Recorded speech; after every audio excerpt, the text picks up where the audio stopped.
Hi, this is Mr. Chandler. We're going to look at Standard 1. Specifically, we're going to look at Standard 1.1. This is probably going to be a little bit awkward because I'm probably going to be in the room and I generally don't like to hear the sound of my own voice, so it's going to be a little awkward as we go through this. So I hope you can understand and pay attention and hopefully get an idea of what is expected for homework after this. So we're looking at the British colonies, and we're looking at Standard 1.1, which summarizes the distinct characteristics of each colonial region in the settlement and development of British North America. We're going to look at it from a religious perspective, social perspective, political perspective, and economic perspective. It's really important that you be able to identify where each of the colonial regions are on the map. That means you need to be able to show where New England is, where the middle colonies are, and where the southern colonies are. Just to show you, just so we start, here's New England. Here's the Mid-Atlantic, and here's the South.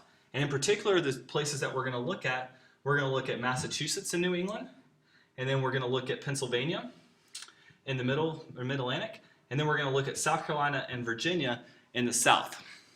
And it's really important to be able to summarize that and show it on the map and be able to explain, the importance of why those places developed and how they developed. And so if you see here on the map, I just showed you behind me, it's now in front of you. This is why people moved into those areas. The New England is for religious reasons, and in the South is more for economic reasons. And you should already know that because you should know religion and the Puritans moved into Massachusetts. And you should also know that the plantation system and the cash crop system developed in the South. Religion's a very important factor for New England. It's really not that important for the rest, and that's one of the common misconceptions, specifically the South. Religion's kind of important, or is important in New England, very important in New England, I should say. It's not that important in the South. It is important in Pennsylvania, but really nowhere else. The primary purpose that people move to the South is land and wealth. So let's start with New England. In New England, religion is everything. This is the second permanent settlement in North America. The first was Jamestown. Mostly Puritans settled in New England, and they mostly moved there to try to improve their life. They tried to escape religious persecution. The main thing that you need to know about that is that they went there for religious freedom, but they didn't give religious toleration to everyone else. So they went there because they were being persecuted, but then when they came over to the New World and they came to New England and Massachusetts, they didn't give that to other people. They wanted to establish what was called a city on a hill. That means they wanted to be like an example, this example of godliness for England, and they wanted to help reform the Church of England. And if the Church of England can see over to New England, then they might change their ways and become better like them. They didn't give religious toleration to anyone else, especially these people that believed a little bit different. The two most famous examples are Roger Williams and Anne Hutchinson. Both of them believed slightly different. We'll probably go over some examples of how they differed in class, but they were eventually exiled out of there because they didn't believe the same way as everybody else, and that's really what's important to understand. So instead, Roger Williams goes to Rhode Island, and he founds his own colony, and you can see Rhode Island actually on that map. It's the red one. And Anne Hutchinson eventually goes there too, and then she goes to New York, and well, she eventually gets killed, but that's not necessarily important. In New England, religion is everything, like I've said. It was really important in terms of education and politics. It was really the first colonies to establish schools, and that was because they needed to teach their kids to read, specifically the Bible. The church was also the center of politics in New England. That was how their government ran through town meetings, and you had to be a member of the church to vote, and so it was very important to be a part of the church. In the Mid-Atlantic colonies, these were the two places that you need to know for the Mid-Atlantic are Pennsylvania and Maryland. In Pennsylvania, the Quakers settled there. And these are very diverse colonies, more diverse than anywhere else. So still kind of limited, but very diverse. There was lots of religious toleration. We'll talk specifically about some Quakers in a minute. In Pennsylvania, it was Quakers that settled. In Maryland, Catholics that settled. Even though Maryland's kind of not a middle colony, it's kind of a southern colony, but that's okay.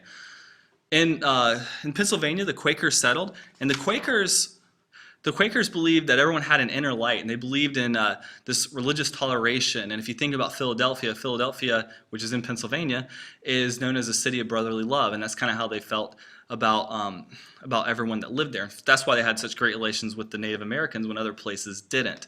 So they did give out toleration, unlike New England, who didn't. In Maryland, they had what was called the Act of Toleration that was passed. And this was passed because Catholics were supposed to settle there. It's really like this idea, it's an idea of religious toleration, but it actually shows that there wasn't religious toleration because they had to actually pass a law to give them religious toleration. Catholics would have generally been viewed negatively in the colonies, especially by the Puritans that had settled in Maryland, since they were members of the Church of England. In the South, I said this already, but really the South was founded for economic reasons. Jamestown in 1607, they came to find gold. They didn't really find much gold, but they did end up getting tobacco and growing tobacco, which turned into kind of like gold. Religion was not that important until the Great Awakening in the South, and you see there's the southern colonies up there, so you need to be able to identify that on a map.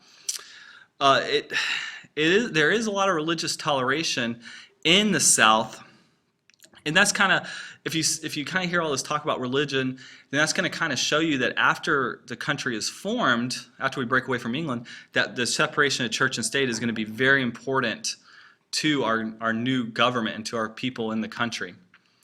Let's talk about the social structure of the colonies. In New England, which again, New England is up here, the red, it was dominated by the church. There were democratic political institutions, which means everyone got a vote, if you remember the church. Towns and schools developed around the church. Church was kind of like the center of the town, and what they did, everything kind of centered around that town, and towns grew. In the Mid-Atlantic, colonies developed, and it was another example of an egalitarian society. That's an important vocab word to know, egalitarian, which means that everybody's kind of viewed as being equal. In the South's going to be the different one here. The South, which again is like this green right here, the South developed a hierarchical social structure. What that means is like you had like your people at the top and you have your people at the bottom. Due to the plantation system, you had like your rich and you had your poor. And as like the plantation owners came over and they needed people to work on their lands, they brought indentured servants who made up the poor, and then eventually the slaves, they're going to bring slaves over, which is going to be the bottom of society in the South. They do have cash crops in the South, and that's needed. That's really needed to grow the economy of the South.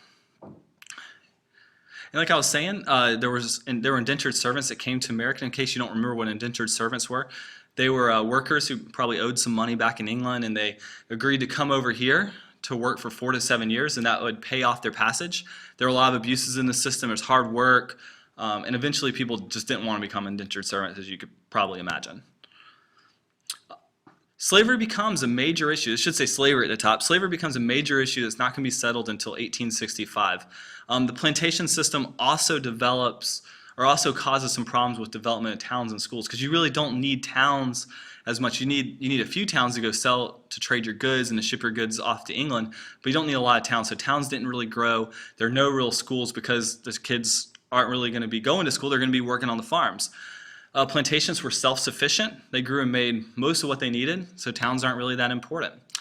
Georgia is important to note here, even though it's not, I told you at the beginning we needed South Carolina and Virginia rather, but we do need Georgia a little bit. It was initially set up as a debtor's colony that outlawed slavery to promote a more egalitarian society. It eventually doesn't go that way, though. It starts off very egalitarian, no slavery, but eventually it does become a plantation colony that allowed slavery. Let's talk about political development in the colonies. The political development of the colonies is really impacted by some of the stuff that was happening in the mother country. This is very important to understand kind of why we are the way we are today. So if you think about English political traditions, if you look at New England, which is again up there in the red, they had what was called popular government. That means democracy. Everybody voted on issues. In the South and in the middle colonies, they have representative government, or some of the middle colonies, they have representative government, which means you elect someone who then goes and makes decisions for you. The idea of representative democracy comes from a few important British documents. One of those is the Magna Carta. What the Magna Carta said was that the king couldn't just pass taxes. Rather, that the people have to be consulted whenever new taxes are passed. And that was through Parliament. So Parliament would have to set new taxes, not the king. And you got to think about it like this. The colonies, they're really located an ocean away from the mother country. The colonial charters allowed them to govern themselves. The British weren't heavily involved in the daily operation of the country or the colonies. They just kind of did what they wanted to do in their own colonies. So Virginia, the House of Burgess decided what they were going to do. In New England, the town hall meetings, they decided The church members that were part of the town hall meeting decided what they were going to do. There wasn't a lot of influence from the British. The colonial charters also stated that colonists enjoyed the rights of Englishmen. In other words, just because they're not in Britain doesn't mean they give up those rights. So they feel like they're protected by the Magna Carta, the Bill of Rights, and the rule of law. In the 1600s, the English Civil War happened. And as a result, another important term called salutary neglect happened. What that did was that strengthened the role of the colonial assemblies because the British kind of just left the colonies alone. They don't really govern what's happening there. So the House of Burgesses, what you see a picture of, they kind of govern themselves. They just completely govern themselves in Virginia. Although most colonies are controlled by the crown, and by 1750, the colonial assembly still controlled the royal governors by using what's called the power of the purse. They're the ones who set the governors, how much the governors made, so they can kind of control the governor by saying, if you pass this or if you do this, we're not going to pay you as much. The colonists are loyal to the British government. They're not trying to break away in 1750. However, they do believe, because of the Magna Carta, that their representatives are the only ones that had the ability to tax.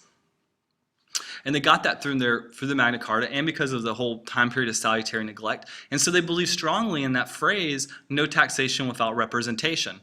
And this becomes the basis for a lot of the future problems between the British and the colonies. Let's move into talking about the economy of the colonies. The economic development of the English colonies in the New World depended on their geographic location. That's a very important part right there. It depended on their geographic location why they had what they did. They're not going to have cash crops in Massachusetts because they don't have great soil and it's colder there. And so a lot of the economic development is impacted by their geography, and that's so important to understand. In New England, and you're going to have to know that, you're definitely going to have to know this. New England, they had shipbuilding because they had large forests around, so they could use those forests to build ships. They had commerce and they had fishing. They're not really going to grow a lot. They're only going to grow enough for them to eat, that's what subsistence farming means.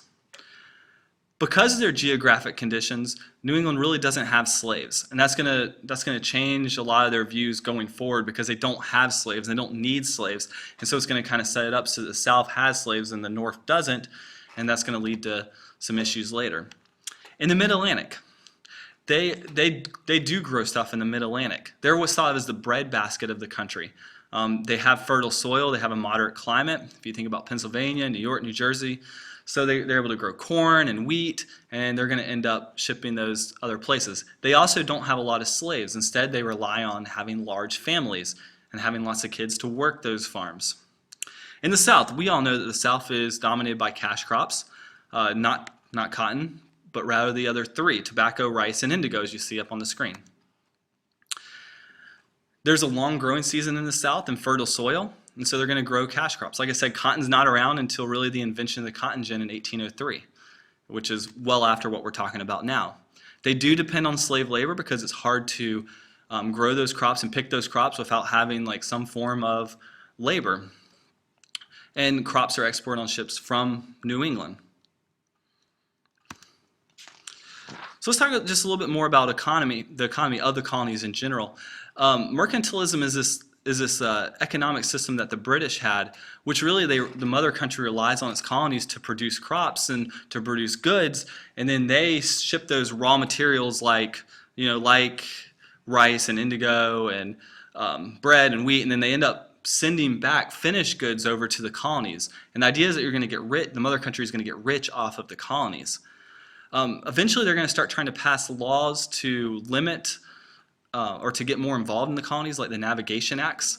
The Navigation Acts, however, are not strictly enforced, and they're still going through a policy of salutary neglect where they're kind of just letting the colonists do what they want. And that concludes this unit. Thank you for watching. Make sure you write down any questions that you have. You have to write down at least one question you have after watching this. I'm sure you do because we went over a lot of stuff and I went through it pretty quickly. Remember, you can go back and re-watch this. You can pause it. You can rewind it. You can fast forward it if you need to. But I really encourage you to actually listen to my voice on it because I say stuff that's not always on the PowerPoint. Thank you very much for watching. Remember to turn in your notes guide and your question on Canvas, and then also probably take a quiz. I haven't decided yet if there's going to be a quiz for each section, but I think there will probably be a quiz, so you'll have to take that as well. All right, thanks for watching. Bye.